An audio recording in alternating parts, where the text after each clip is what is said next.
Madam Foreign President, Minister.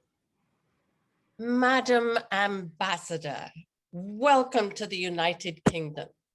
So nice to meet you. I brought my credentials. All in perfect order, I'm sure. It is a handsome document with a seal. Well, that's all we need. Oh, and I've read your book on relations between our countries with great interest. I'm delighted to serve here as a friend of your country. Our countries have a rich history together, alliance in 2 world wars, a common tongue. A little rebellion back in the day, but that's long ago. It wasn't even so deadly as wars go. Just a little misunderstanding long behind us. Our countries understand, respect, and admire each other. We share a common culture. What firmer basis for alliance could there be? I love British TV, The Crown, Downton Abbey, all those splendid mansions and palaces from past centuries when England gathered up the wealth of much of the world, packed it onto wooden ships and sailed it home. Bully, I say. Yes, old empires are frowned on now, pushed aside by new empires and now bullied themselves, so to speak.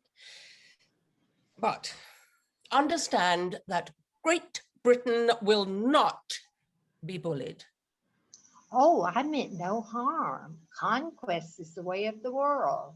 I meant bully, like good for you, right? The British expression. I was surprised. I'm sure I misused it somehow. Never venture into new idioms, I should always say.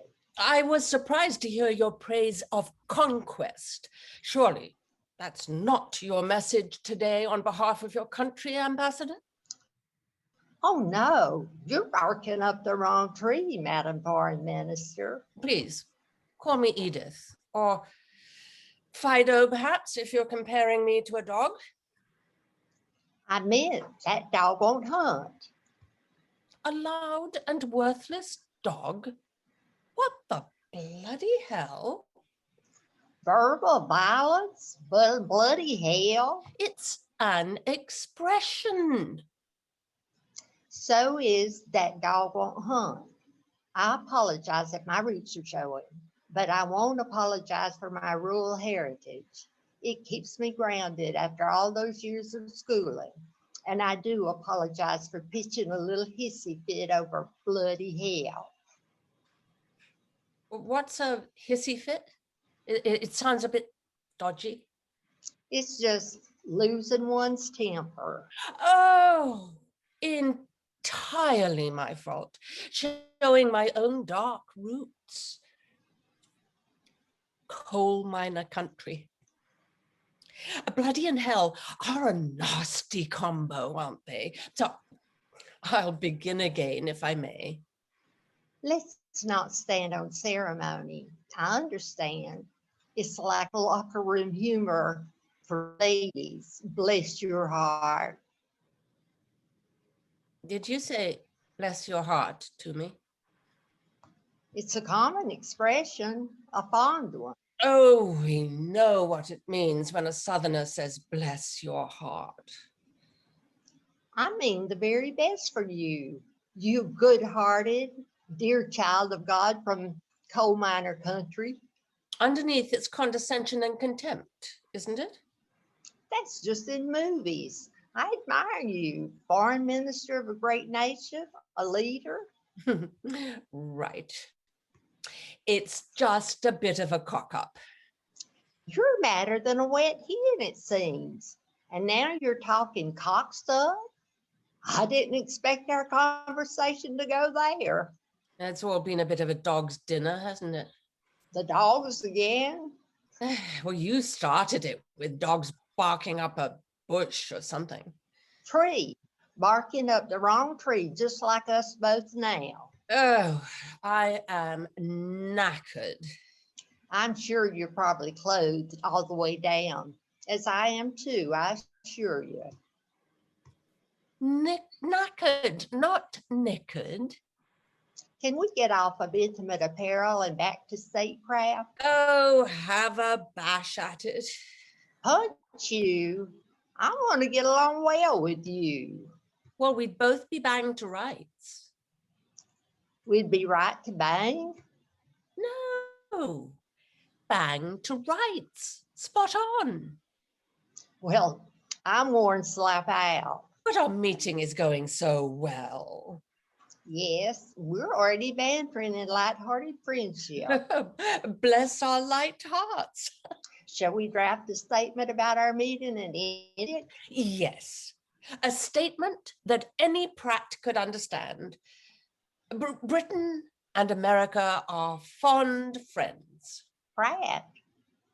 That's a family name. Oil, Standard Oil. It's a word for a stupid person. You Brits seem to have a lot of words for stupid people. What? Git, gormless, ninny. All words for stupid. Balmy, a knob, numpty. Wassocks, pillocks, plonkers, wallies. You must have a lot of stupid people in Great Britain to need so many words for them. Oh, you Americans must need millions of words for stupid people. Dumber than dirt covers a lot of ground. Many acres, I'm sure. Vast regions. Not worth 2 cents. And having that little sense is costly at any price. Then there's the city expression. The elevator doesn't stop there. Oh, what a shame. So much wasted space. Unreachable. Slower than molasses in winter. A goozy lump of ooze. An inactive brain. Yes, I see it. Colorful. Well, everything was brilliant and all tickety-boo until we got blooming gobsmacked. Whatever you're saying, your tone sounds warmer again. Well, we just had a bit of a bad start. We went to hell in a handbasket. Oh, sounds quite precarious. Perhaps we should just call it a day and sod off. Sod sounds so dirty. It's all double Dutch. That sounds racy. 2 nights in Amsterdam? Ooh. But it means incomprehensible, like hearing 2 Dutchmen talking. Let's be clear. In our respective reports, we had a frank and friendly discussion, and despite some initial misunderstandings, we never once referred to undergarments, shagging, or bonking. To do so would be bonkers. Yes, bonking would be bonkers. We were surprised, but never caught with our pants down. We were both knackered throughout, but we don't have to say that.